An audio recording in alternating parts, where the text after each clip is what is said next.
Ayan, pangkain pa. Silang tuyo. Tama na, tapos sili. Sili na may bagoong.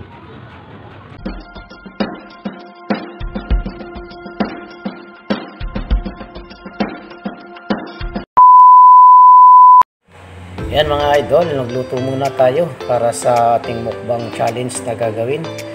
Ang ating kakainin na yon ay yan, 3 pirasong tuyo. At nagluto din ako dyan mga idol ng talbos ng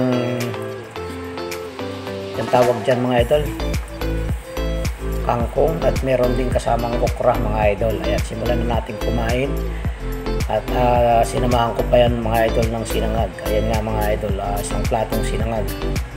Lakas na naman ang kain natin ito mga idol. Sira na naman ang diet. Siyempre ang sausawan ko dyan mga idol, yung bagoong isda na merong sili at kalamansi. Ayan, simulan natin mga idol. Tara, kain tayo. Napakasarap niyang kainin mga idol kasi fresh pa yung mga gulay na yan. Ayan.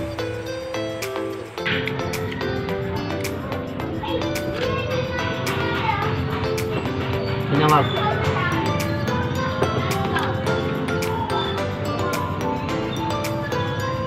Tuyo.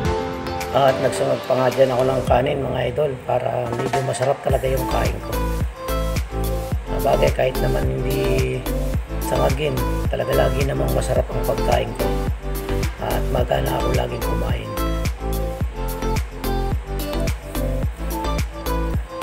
Maubos ko kaya yan mga idol. Siguro yung ulam hindi ko maubos, kanin maubos ko yan.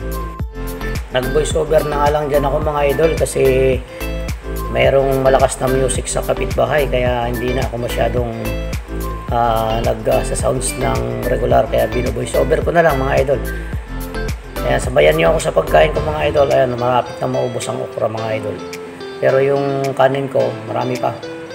Yung okra naman konti lang yan, mga 5 piraso lang yan. Kaya yung kanin ang medyo marami-rami mga idol. Maubos ko kaya mga idol.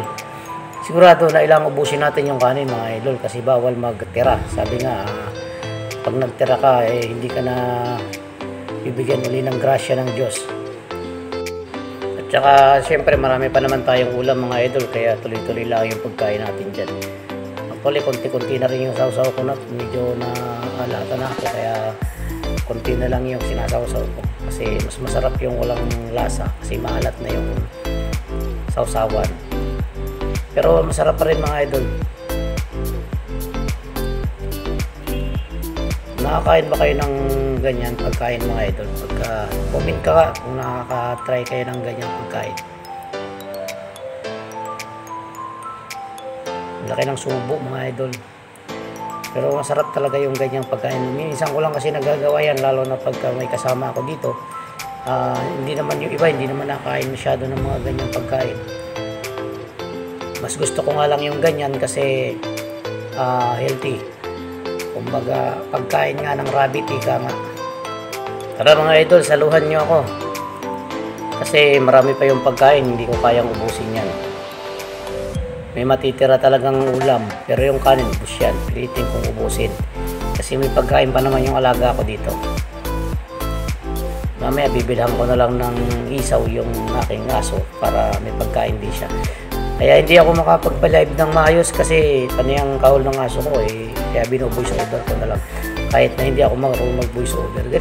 Pwede na rin siguro. Pagtsatsagaan na lang. Medyo mahaba-haba nga lang ito mga idol kasi tiga ko lang. Kasi nga tinapos ko yung aking pagmumukbang.